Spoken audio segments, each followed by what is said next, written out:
Hop, ayun po, magandang umaga sa inyong lahat. Alas 10:35 ng umaga dyan sa Pilipinas. Mga boss chief mo, sir. Sabi ni Abing Sulit ng 1629, mag-bathroom ka muna, Boss Mark.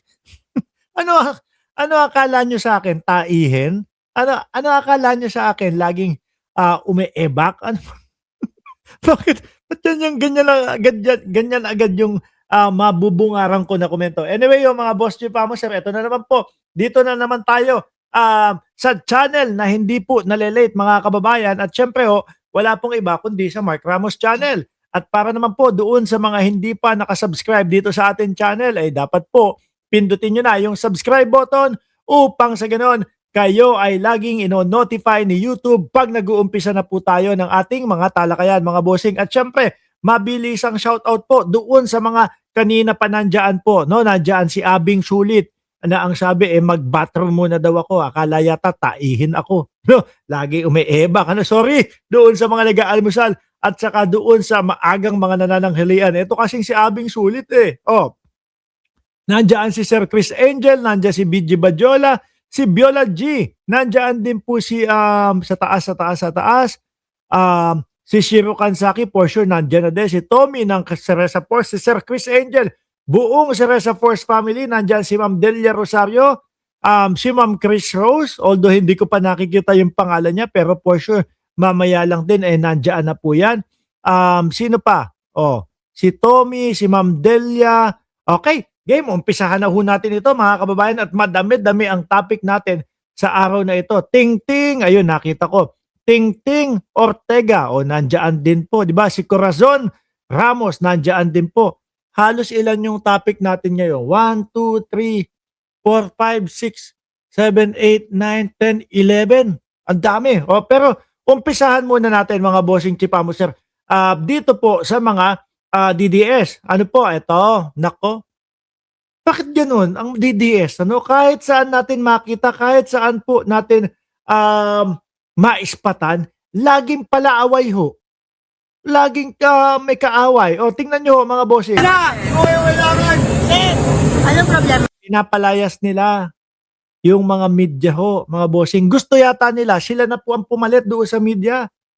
Parang gusto nilang palabasin at ipangalandakan sa buong Pilipinas na kami na ang sinusunod at pinapanood ng mga mamamayang Pilipino. Ganyan. Miski naman mga kababayan, di ba? Yung kampo nila Banat Bay. Maituturing nyo bang media yon?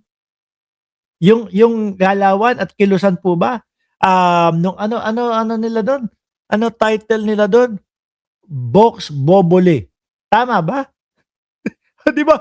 Puro vlogger lang naman din yun, mga kababayan Wala na silang ibang mauto na mga talagang mga media man na talagang mga giorno dahil ang palaganap nila puro po fake newsan. Di ho ba? Wala silang mauto. Kaya ang mga kinukuha, yung mga vlogger na sabik sumikat. Yung mga vlogger na sabik sa pera. Di ba? Sabi ni Ma'am BG Badjola, tatak nila ang walang modo. Game. Tuloy, game natin Pinapalayas po nila yung mga media. Ma'am, bakit anong news kayo? Sa kalti po kami. Anong putik sa ate Anong news kayo? Botsyog na botsyog ang itsurahan Anong news kayo? No? Parang sila pa yung mas may karapatan doon. Mga ate, ultimo po ako. Ultimo po ako. Kasama lang po ako doon sa mga vlogger. Huwag tayong mag-asta. Nakala nyo kayo ang giorno, kaya akala nyo kayo ang media. Di ba?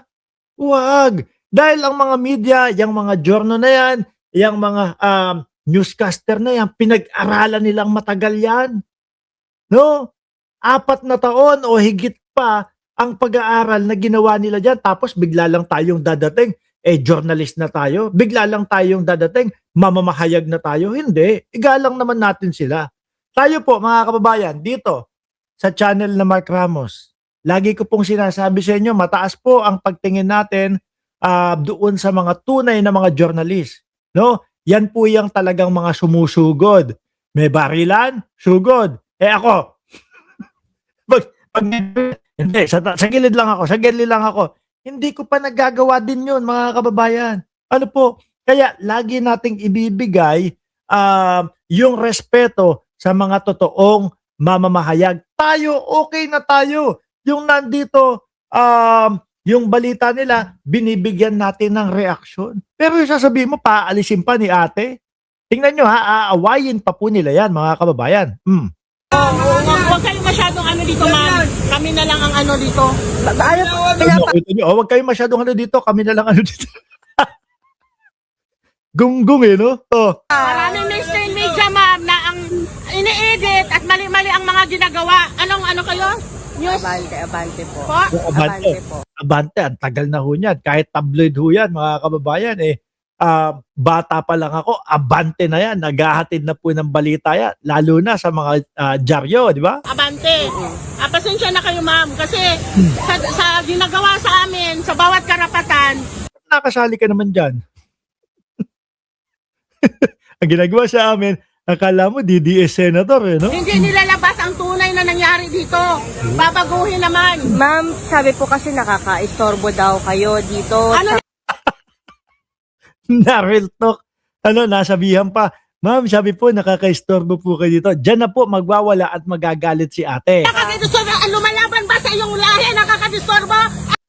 Sampakan mo kaya o sulpakan mo kaya ng ano, ng crispy pata to sa bunganga. Ano habang nagsasalita. Siguro tahimik ito. O sige, okay na.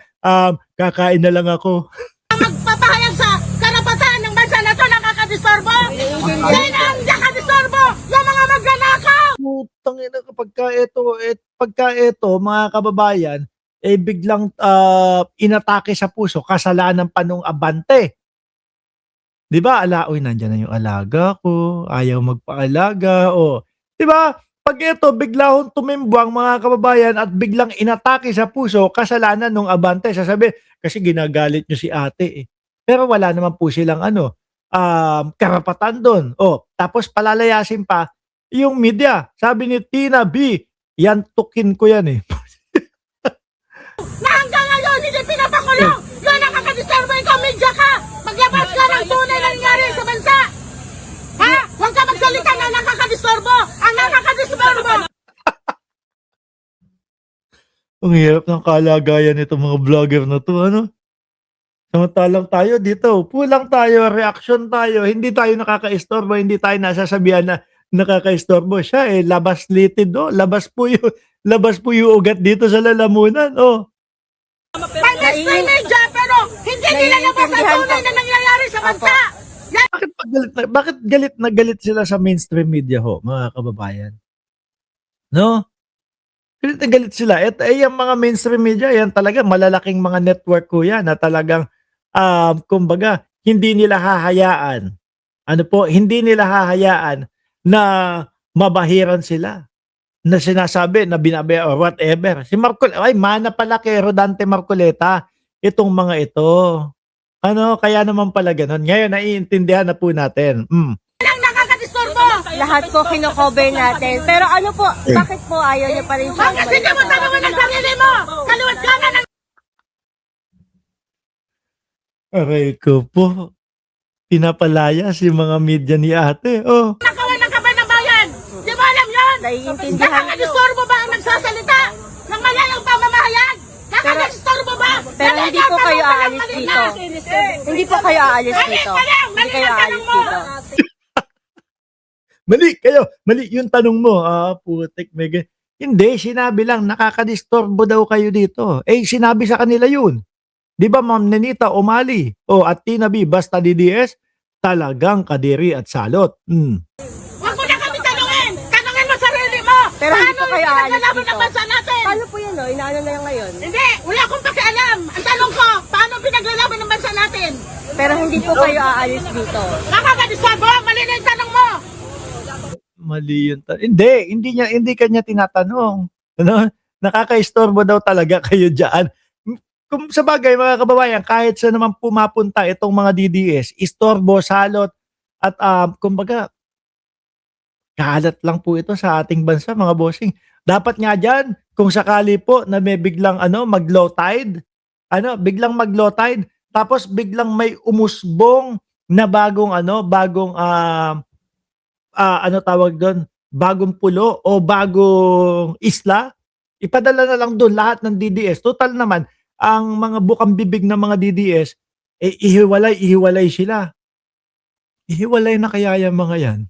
Talaga, ano? Kapag ka nakakuha, o kaya, sakali, may barko. Di ba? Isakay lahat.